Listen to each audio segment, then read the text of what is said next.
11월부터 타이레놀, 판피린 등 13개 상비약을 편의점에서 구입할 수 있게 됩니다. 올 연말에 약 100조 원 규모의 주택담보대출과 신용대출 등의 만기가 집중된 것으로 나타났습니다. 새누리당이 영아 무상보육에 예비비 6,200억 원 투입을 추진하고 있습니다. 새누리당이 오는 10일부터 12일까지 경선 후보 등록을 받고 13일부터 21일까지 선거운동에 들어갑니다. 시청자 여러분 안녕하십니까? 생경제 현장의 최은정입니다. 오늘 코스피 지수는 투신을 앞세운 기관 매수로 사흘째 상승을 보였습니다. 자세한 마감 시황 김종성 기자 연결해 들어봅니다. 안녕하세요. 안녕하세요. 예, 마감 시황부터 자세히 전해 주십시오. 네, 오늘 코스피 지수는 전날보다 1.04포인트, 0.06% 오른 1875.49의 장을 마감했습니다. 유럽 중앙은행의 통화정책 회의를 앞두고 관망세가 이어지면서 하락 출발한 코스피는 장중 외국인이 순매수로 전환하며 반등했는데요. 전날 뉴욕 증시는 독립기념일을 맞아 휴장한 가운데 오늘 국내 증시에서 눈치 보기 장세가 이어지며 거래 대금도 3조 5,400억 원으로 부진한 모습을 보였습니다. 개인은 1,649억 원 순매도했지만 기관과 외국인이 1,855억 원, 138억 원 매수 우위를 보이며 지수를 끌어올렸습니다. 업종별로는 기계, 화학, 건설업, 비금속, 광물 등이 올랐고 전기가스업과 통신업, 전기전자 등은 내렸습니다.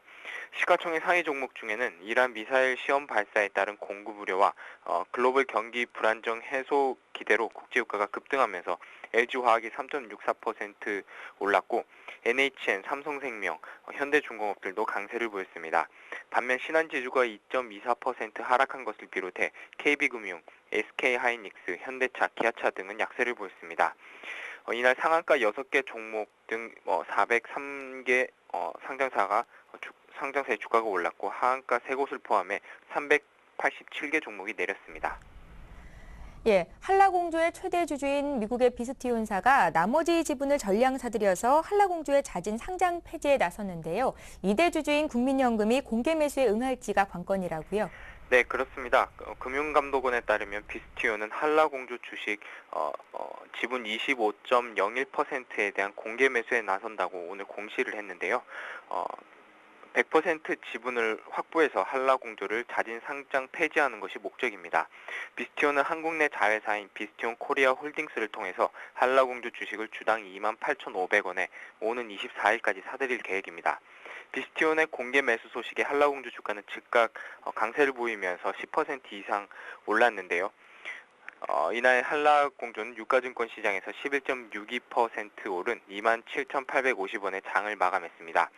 비스티온의 한라공주 주식 공개 매수가 성공할지 여부는 사실상 2대 주주인 국민연금의 손에 달려 있습니다.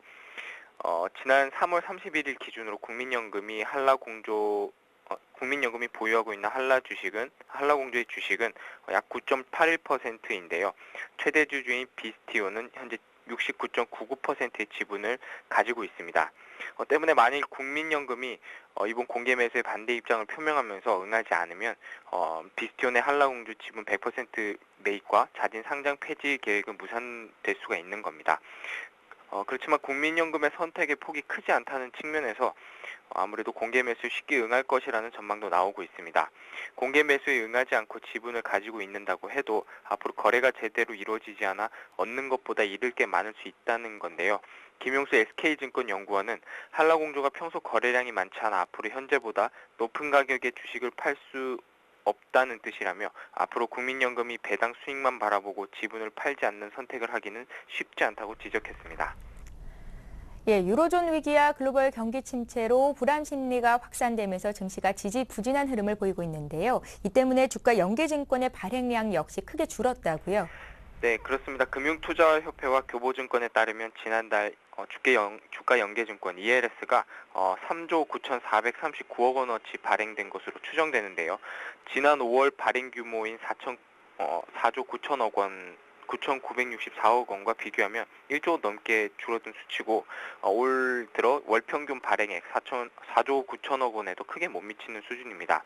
발행 건수도 지난달 1,522건으로 지난 5월에 비해 279건이 줄어들었습니다. 주목할 점은 원금 보장형 ELS와 만기 1년 이하 단기 상품 투자 비중이 큰 폭으로 증가했다는 점인데요. 실제로 지난달 원금 보장형은 전체 ELS 발행의 40.48%를 차지했고 그 1년 만기 이하 단기 ELS 비중은 그 전달에 비해 2배가량 증가한 37.6%까지 늘어났습니다. 증시 전반의 불확실성이 확산되고 이로 인해 투자 심리가 위축되면서 장기 투자보다는 단기 임시 투자처로 ELS를 활용하려는 수요가 몰렸기 때문으로 풀이됩니다. 김지혜 교보증권연구원은 지난 5월 중순 이후 외국인의 매도세가 커지면서 코스피 지수가 하락했다며 시장의 바닥을 확인한 뒤 ELS를 투자하겠다는 심리가 커져 발행액이 줄어든 것으로 보인다고 분석했습니다. 예, 오늘 증시 관련 소식 김종성 기자에게 들어봤습니다. 고맙습니다. 고맙습니다.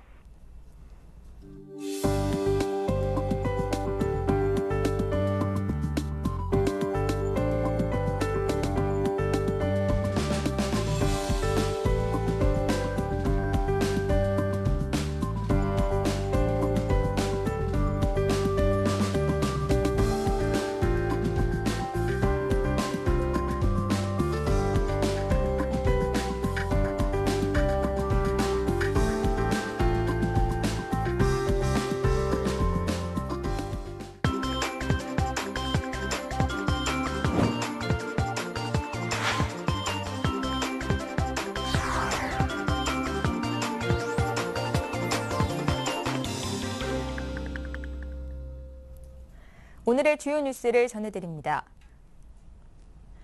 오는 11월부터 타이레놀, 판피린 등 13개 상비약을 편의점에서 구입할 수 있게 됩니다.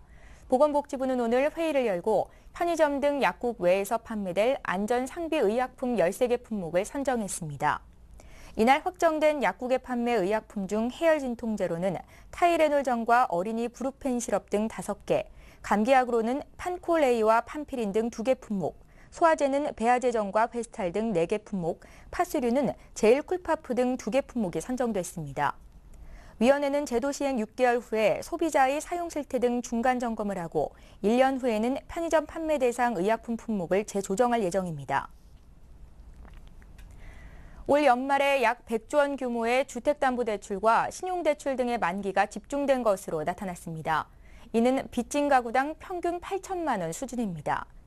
금융위원회는 올해 말까지 만기가 돌아오는 은행권 주택담보대출은 19조 5천억 원으로 이 중 한 번에 갚아야 하는 일시 상환대출은 59조 9천억 원, 거치기간이 끝난 분할 상환대출은 19조 6천억 원으로 집계됐다고 밝혔습니다. 여기에 신용대출 20조 원을 더하면 개인 부채는 총 100조 원이 넘습니다. 정부는 만기 연장 등을 고려하면 대출 상환 위험이 크지 않다는 입장이지만 최근 빚을 갚지 못해 신용불량자가 되거나 경매로 집을 처분하는 사례가 급증하면서 가계부채에 대한 우려가 더 커지고 있습니다. 새누리당이 영아 무상보육에 예비비 6,200억 원을 투입하기로 했습니다. 여권 관계자들은 새누리당의 총선 공약인 영아 무상보육이 예산 부족으로 4개월 만에 중단될 위기에 처한 만큼 예비비 투입을 통해 문제를 해결할 방침이라며 당정이 이미 검토에 착수했다고 말했습니다. 한편 서울 서초구에 이어 강남구와 종로구 등 총 11개 자치구는 다음 달 중으로 무상보육 예산이 소진될 예정입니다. 새누리당이 오는 10일부터 12일까지 경선 후보 등록을 받고 13일부터 21일까지 선거운동에 들어갑니다. 새누리당은 오늘 국회에서 최고위원회의를 열고 이 같은 대선 후보 등록 및 경선 기간 일정 등을 확정했습니다. 김영호 대변인은 경선 기간을 오는 10일에서 다음 달 19일까지 41일로 확정했다며 선거운동 기간은 7월 21일부터 30일간이라고 말했습니다. 이날 최고위에서는 유일한 친이계 심재철 최고위원이 현재 20만 명인 선거인단 규모를 확대하는 방안을 거듭 주장하면서 선거인단 모집 비용을 줄이기 위해 인터넷을 통해 모집 방안을 제시했습니다. 금융권이 올 하반기에 중소기업 대출액을 약 20조 원 늘리기로 했습니다. 중소기업청은 오늘 은행연합회관에서 기업은행 등 7개 은행 등이 참석한 가운데 중소기업 금융지원위원회를 열고 이 같은 계획을 발표했습니다.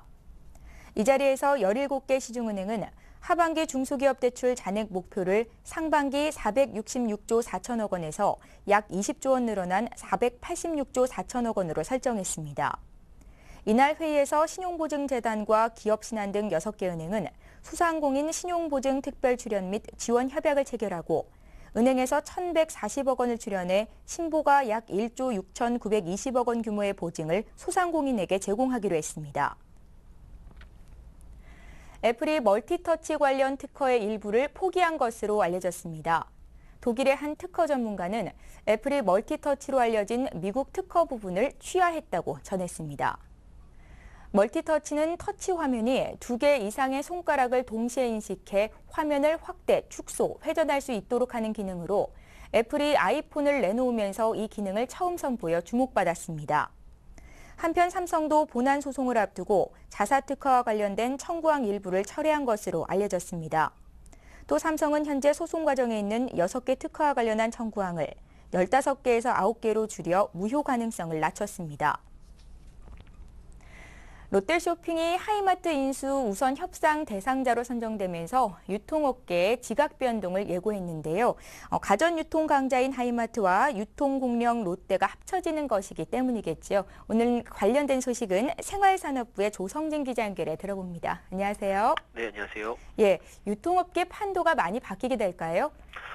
네, 그렇습니다. 롯데쇼핑이 하이마트 인수에 성공하면 매머드급 유통업체가 탄생하게 돼서 국내 유통업계에 대대적인 지각 변동이 일어날 것으로 전망됩니다. 우선 두 업체가 하나로 합쳐지면 단일 유통업체로는 최다 점포를 보유한 업체로 자리 잡게 됩니다. 하이마트는 지난 6월 말 현재 전국에 314개, 롯데쇼핑은 백화점이 31개, 대형마트 96개, 기업형 슈퍼마켓인 SSM을 슈퍼마켓 431개 등을 포함하면 국내에 558개 점포를 운영하고 있습니다. 백화점부터 대형마트, 슈퍼, 편의점, 아울렛까지 두루 갖춘 롯데로서는 하이마트를 손에 넣게 될 경우 전국적으로 900개에 육박하는 대형 유통체인을 구축하게 되면서 국내 유통시장에서 타의 추종을 불허하는 유통 왕국 건설이 가능해진다는 얘기입니다. 한 유통 전문가는 대형마트 업체가 가전 양판점을 인수하면 대형 가전 업체들을 견제할 수 있는 구매 파워를 확보하게 된다면서 유통과 제조업체 간 가격 경쟁에서 보다 우월한 주의를 가질 수 있다고 말했습니다. 하이마트가 유지해온 가전 유통업계 선두 자리는 롯데가 확고히 1위를 굳히게 될 것으로 보입니다. 현재 가전 유통 시장에서 하이마트의 점유율은 34.9%로 2위인 삼성 디지털 플라자를 15%포인트 차이를 앞서고 있습니다. 예, 롯데는 이미 롯데마트에서 가전 유통 사업 브랜드인 디지털 파크를 운영하고 있는 것으로 알려졌는데요. 이 롯데마트와 하이마트가 만나면 시너지 효과가 클 것 같습니다. 어떻습니까? 네, 유통업계에서 관심을 갖고 지켜보는 분야는 대형마트 시장입니다. 대형마트와 SSM에 대한 영업 및 출점 제한에다 백화점 수수료 인하 등 각종 규제로 사업이 정체되고 있는 롯데로서는 대형마트나 SSM과 가전 유통점을 결합하는 등 다양한 유통업체를 활용한 시너지 효과가 기대됩니다. 그렇게 될 경우 대형마트 업계 판도가 뒤바뀌게 되는데요. 지난해 롯데마트의 매출은 9조 8천억 원이고 하이마트의 매출은 3조 4천억 원으로 두 업체 매출 합계는 13조 2천억 원에 달합니다. 업계 1위인 이마트는 지난해 5월 신세계에서 분할된 후 14조 4천억 원의 매출을 기록했습니다.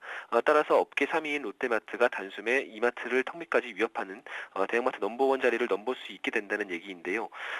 한편 롯데의 하이마트 인수 가능성이 높아짐에 따라서 유통업계의 맞수인 신세계는 전자랜드 인수를 재추진할 가능성도 배제할 수 없게 됐습니다.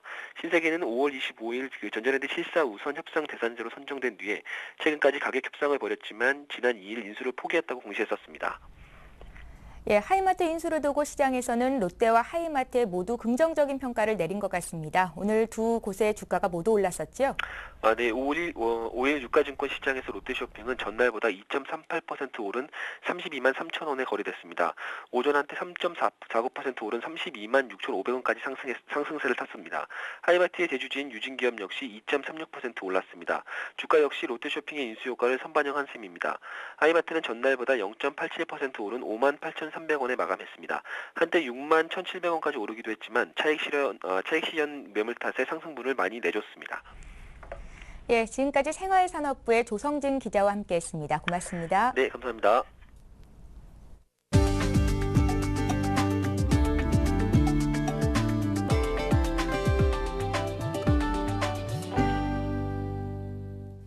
제4회 엔젤 투자마트 투자유치 설명회가 오는 10일 서울 서초동 엔젤 투자지원센터에서 열립니다. 이번 행사에는 아이온틱스와 칠황, 오메식스 등 6개 업체가 참여해 엔젤 투자자와 벤처 캐피털 등을 대상으로 회사 소개를 진행합니다. 설명회 참여를 원하는 투자자는 오는 9일까지 엔젤 투자지원센터에 신청서를 접수하면 됩니다. 화이트 진로가 품질 관리를 강화하기 위해 생맥주 관리사를 도입합니다. 화이트 진로는 오늘 오전 서초동 본사에서 품질 경영 선포 및 생맥주 관리사 발족식을 거행했습니다. 생맥주 관리사는 생맥주의 품질 관리와 관련한 전문 교육 과정을 거쳐 전국 생맥주 사업장의 품질과 위생을 관리하고 관련 지식도 전달하게 됩니다. 한국경영자총협회는 오늘 오전 이사회를 열고 노동계의 불법 파업과 불법 행위에 대한 경영계 지침을 채택해 회원사에 배포했습니다. 경총은 노동계의 연쇄 파업은 정치적 영향력을 과시하기 위한 명백한 불법 파업이라고 정의하고 근로자가 불법 파업에 동조하지 않도록 사전에 강력히 경고하라고 주문했습니다. 경총은 또 불법 행위 가담자들에게 무노동 무임금 원칙을 적용하고 단순 가담자라도 엄정히 책임을 추궁할 것을 강조했습니다. SK텔레콤은 세계 최초로 롱텀 에볼루션의 진화를 앞당길 3가지 핵심 기술의 시연에 성공했다고 밝혔습니다. SK텔레콤은 대형 기지국과 소형 기지국의 주파수 간섭을 조정해주는 차세대 주파수 간섭 제어 기술을 칩셋 제조사인 퀄컴과 통신장비 업체인 노키아 지멘스 네트워크스와 함께 지난달 20일부터 2주간 공동 시연했습니다. 이번 기술은 LTE의 다음 단계인 LTE 어드밴스드를 구현하는 데 필요한 3가지 핵심 기술 중 하나로 SK텔레콤은 나머지 2개 기술에 대해 지난해와 지난 2월에 각각 시연에 성공했습니다.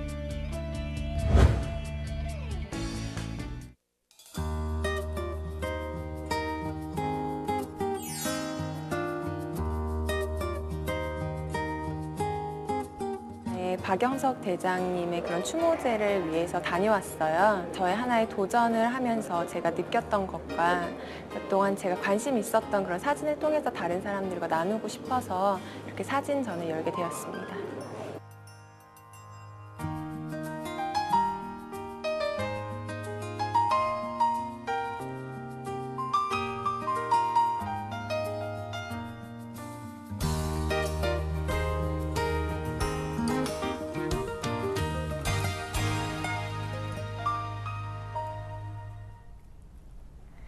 오늘 생경제 현장은 여기까지입니다. 저희는 내일 이 시간에 다시 찾아뵙겠습니다. 고맙습니다.